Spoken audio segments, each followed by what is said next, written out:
Começa agora Descobrindo a Revista Espírita. Os fatos, os fenômenos, as análises que auxiliaram Allan Kardec a consolidar os alicerces do Espiritismo. Descobrindo a Revista Espírita. Pesquisa e apresentação, Luiz Armando de Freitas Ferreira. O iluminado Paulo de Tarso escreveu aos Coríntios na primeira das cartas a ele dirigidas: Se eu, pois, ignorar a significação das palavras, serei estrangeiro para aquele que fala, e ele, estrangeiro para mim. Porque se eu orar em outra língua, o meu espírito ora de fato, mas a minha mente fica infrutífera. E se tu bendisseres apenas em espírito, como dirá o indouto o amém depois da tua ação de graças, visto que não entende o que dizes? Porque tu, de fato, dás bem as graças, mas o outro não é edificado.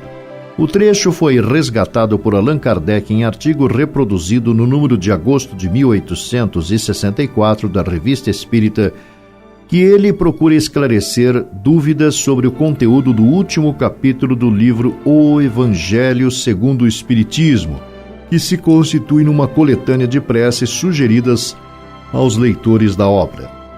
Explica que elas fazem parte das comunicações dadas pelos Espíritos. Nós as reunimos no capítulo consagrado ao exame da prece, como agregamos a cada um dos outros capítulos as comunicações que lhes diziam respeito.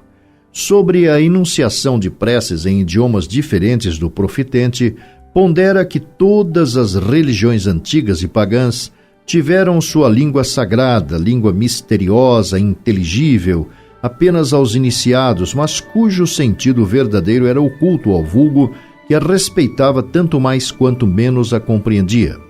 Isto podia ser aceito na época da infância intelectual das massas, mas hoje, que estão espiritualmente emancipadas, as línguas místicas não têm mais razão de ser e constituem um anacronismo.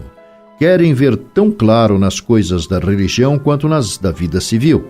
Não se pede mais para crer e orar, mas se quer saber por que se crê e o que se pede orando.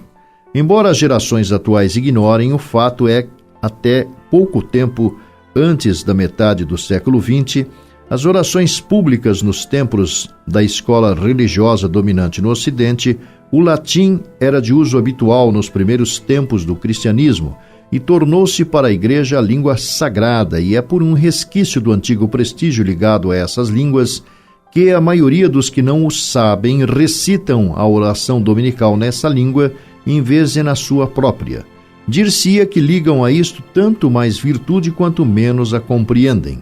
Por certo, não foi essa a intenção de Jesus quando a ditou.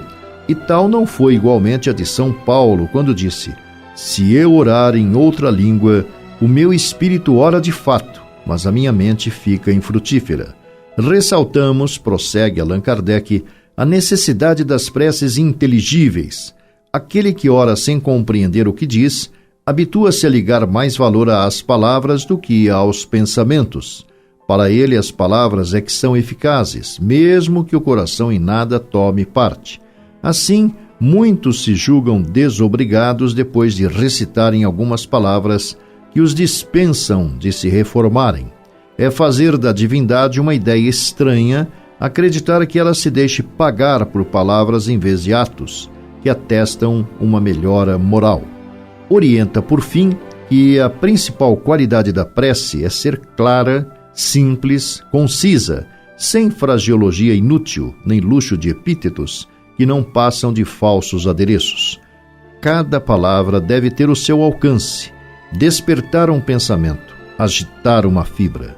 Numa palavra, deve fazer refletir, só com esta condição, a prece, que pode atingir o seu objetivo, do contrário, não passa de ruído.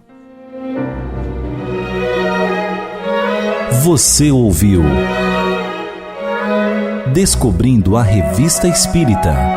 Pesquisa e apresentação, Luiz Armando de Freitas Ferreira.